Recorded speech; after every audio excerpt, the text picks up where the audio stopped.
Party के मुनहरिफ अराकीन vote ना दे पाए। जब इन्होंने देखा कि 63A का फैसला इनके हक में शायद नहीं जा रहा, और जब इन्होंने देखा कि सिर्फ पाकिस्तान पीपल्स पार्टी नहीं, मुस्लिम लीग नवाज नहीं, JUI नहीं, बल्कि हुकूमत के इत्तेहादी यानी कि जमहूरी वतन पार्टी, बलोचिस्तान अवामी पार्टी, मुत्तहदा कौमी मूवमेंट पाकिस्तान, जमहूरी वतन पार्टी और कौमी असेंबली के 4 आज़ाद अराकीन जो कि ट्रेजरी बेंचेस पर बैठते थे, जब इन्होंने हुकूमत से ला ताल्लुकी का ऐलान किया और जब इन्होंने अपोजिशन की हमायत की और उनको नज़र आ गया कि 172 का हिंसा बिलावल भुट्टो जरदारी साहब की क़यादत में वैसे ही पूरे होने जा रहे और 177 अराकीन असेंबली अपोजिशन की तरफ आ गए PTI के अराकीन के बगैर, तब इनके हाथ पैर फूल गए। इन्होंने घबराना शुरू कर दिया। इन्होंने कहा अब वोटिंग होगी तो हार सामने है, शिकस्त सामने है।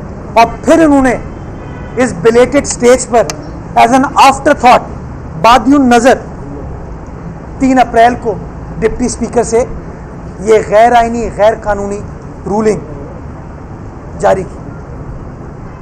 इंशाअल्लाह मैं पुरुमीद हूं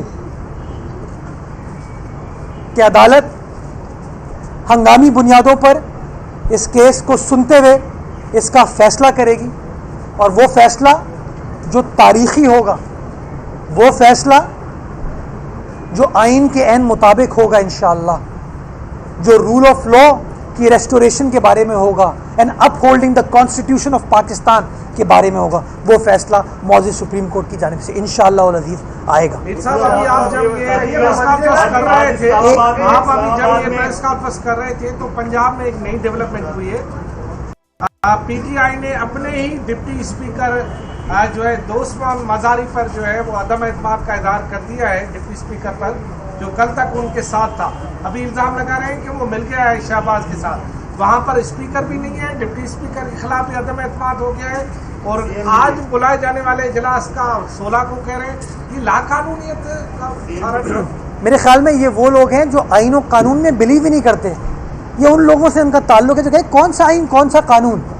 यहाँ पे होनी चाहिए तहरीके इमरान, आइन इमरान, हुकूमत इमरान, और कुछ नहीं होना चाहिए।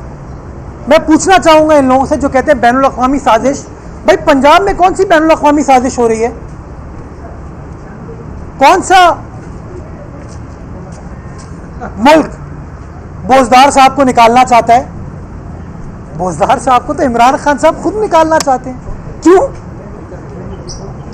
क्योंकि अपनी ज़ात से इश्क है सच्चा, बाकी सब अफसाने हैं। अपनी ज़ात, मैं समझता हूँ ये इतना बड़ा मजाक आईने पाकिस्तान के साथ, कवानीन के साथ कभी नहीं हुआ होगा जो कि आजकल हो रहा है कि पाकिस्तान के सबसे बड़े सूबे में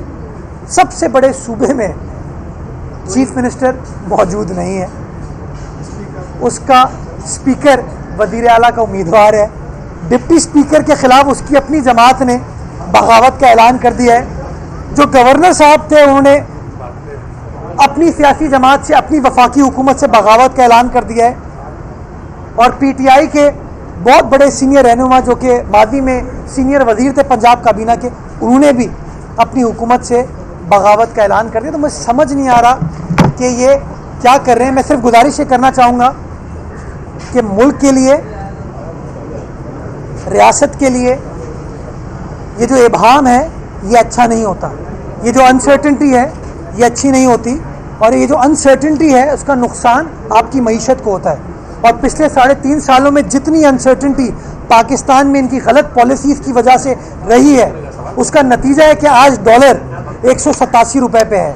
उसका नतीजा है कि गुर्बत है, महंगाई है, बेरोज़गारी है।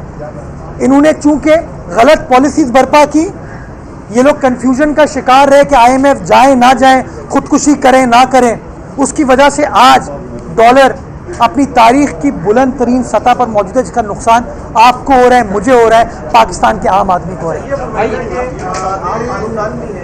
अब जो दिन से सुप्रीम कोर्ट के अंदर एक समाज जारी है, ये भी कहा जा रहा है कि जिस तरह हुकूमत आगे बढ़ रही है इस इक़दाम के बाद निगरान हुकूमत की तश्कील के लिए, तो शायद नज़रिया ज़रूरत के तहत अदलिया को अब ये तमाम चीज़ें जो कि गैर आइनी तौर पर है माहौलात के, उनको तस्लीम करना पड़ेगा और आगे की तरफ बढ़ना पड़ेगा। क्या आपको लगता है कि इस तरह मुमकिन है आगे की तरफ जाए? और दूसरा मेरा सवाल ये कि गद्दार करार दे दिया जाए, आपको बहैसियत गद्दार कैसा फील होता है? मैं मोहतरमा फातिमा जिन्ना की फहरिस्त में अगर हूँ, मेरे तो फ़ख्र है। जिन लोगों ने गद्दारी के सर्टिफिकेट इशू किए थे माजी में ना, वो गायब हो गए हैं, उनका कोई नाम लेने वाला नहीं है। लेकिन जिनको गद्दार कहा गया ना माजी में, आज भी तारीख़ उनको याद रखती है। तो इसको छोड़ दीजिए।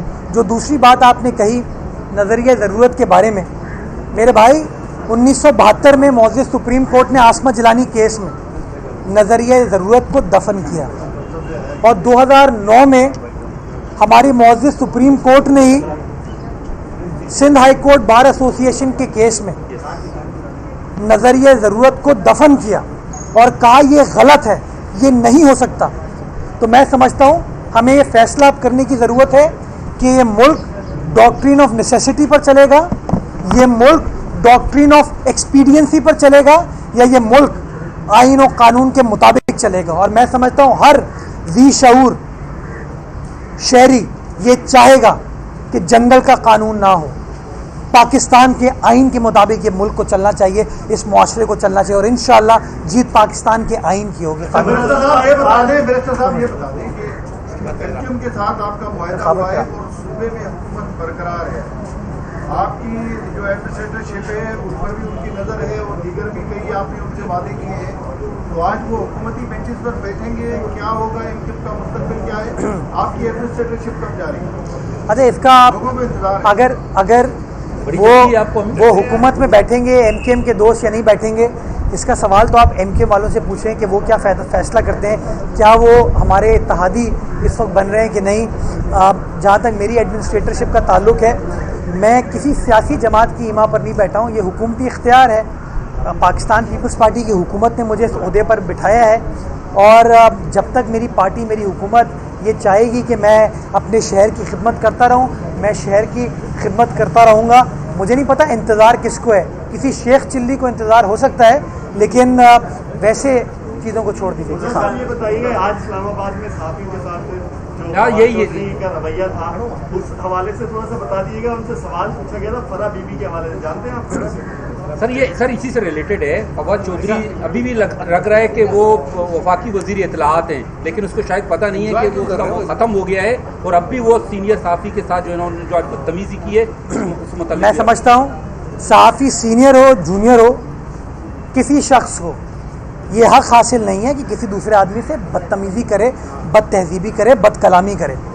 अनफॉर्चुनेटली इमरान खान साहब की जो तर्ज़ सियासत है उसके अंदर बदतहज़ीबी, बदकलामी, बदतमीज़ी जो है, ये तीनों बद जो है वो उनकी सियासत का महवर है और उनके जो फॉलोअर्स हैं वो उसी चीज़ को बदकिस्मती के साथ, एक और बद आ गया, इस बदकिस्मती के साथ इसको फॉलो करते हैं। मैं इसको शर्मनाक कहूँगा, मैं कंडेम करूँगा और मैं समझता हूँ इस तरह की चीज़ नहीं होनी चाहिए।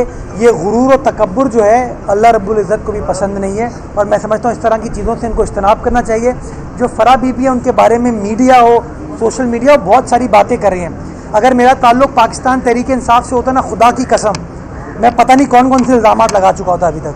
लेकिन चूँकि मैं उस महज़िब तहज़ीब का हिस्सा हूँ, मैं किसी के ऊपर इल्ज़ाम नहीं लगाऊँगा।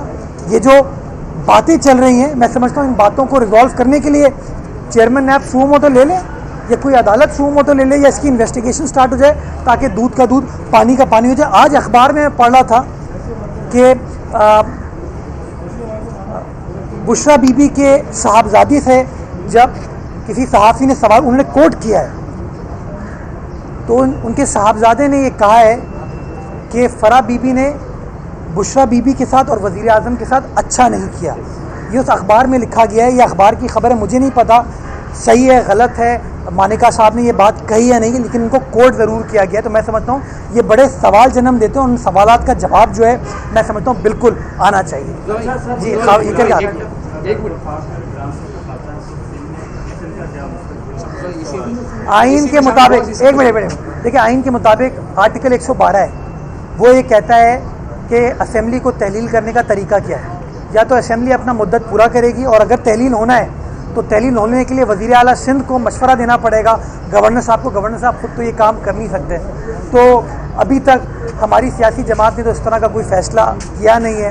हम तो समझते हैं कि वज़ीर आज़म इमरान खान साहब को कौमी असम्बली को भी तहलील करने का कोई हक़ हासिल नहीं था। अगर आप आइन का आर्टिकल 58 को पढ़ लें, उसकी एक्सप्लेनेशन को पढ़ लें, तो अल्फाज बहुत वाज़े तौर पर कहते हैं कि वज़ीर आज़म ये फ़ैसला नहीं कर सकते, तो उनका फ़ैसला गैर कानूनी है, गैर आइनी है। और हम पूरी उम्मीद है कि इंशाअल्लाह सुप्रीम कोर्ट इस फैसले को कलअदम करार देगा। दो सवाल। पहली बात यह है कि आप वज़ीर की बात कर रहे हैं, लेकिन इस मुल्क में एक आईनी अलवी भी है। जो सदर मुमलिकत को सजेस्ट किया जा रहा है वो देखे बगैर उसको नया नोटिस आज तो उन्होंने इलेक्शन की डेट भी मांग ली है, तो इस बारे में क्या होगा। दूसरी बात यह है कि अगर स्पीकर की रूलिंग बरकरार रहती है और आप लोग गद्दार रहते हैं, फिर तो आप इलेक्शन में भी हिस्सा ही ले सकते हैं। अच्छा, मैं समझता हूँ आईन अलवी नहीं चलना चाहिए, इस मुल्क में आईन पाकिस्तान चलना चाहिए। ये बुनियादी फ़ैसला है, हम फैसला कर लें। आज फैसला कर ले बहैसियत कौम कि किसी फ़र्द वाहिद का दिया हुआ कानून आइन चलेगा, या वो आइन और कानून चलेगा जिसका फ़ैसला हमारे बुज़ुर्गों ने किया था, हमारी असम्बली ने किया था, हमारे पार्लियामान ने किया था। मैं समझता हूँ ये सबसे इम्पोर्टेंट चीज़। इलेक्शन बेमानी है, ये तमाम प्रोसेस बेमानी है। असल सवाल जो आज इस कौम के लिए ज़रूरी है कि क्या आईन पाकिस्तान प्रिवेल करेगा, या आईन इमरान, या आईन अलवी प्रिवेल करेगा। अगर फ़ैसला आईन इमरान के बारे में है तो फिर तो अल्लाह ही खैर करे, अल्लाह ताला आपको भी तहफ़्फ़ुज़ फराम करे, मुझे भी तहफ़्फ़ुज़ फराम करे, फिर तो अल्लाह ही हाफ़िज़ हमारा। बहुत शुक्रिया।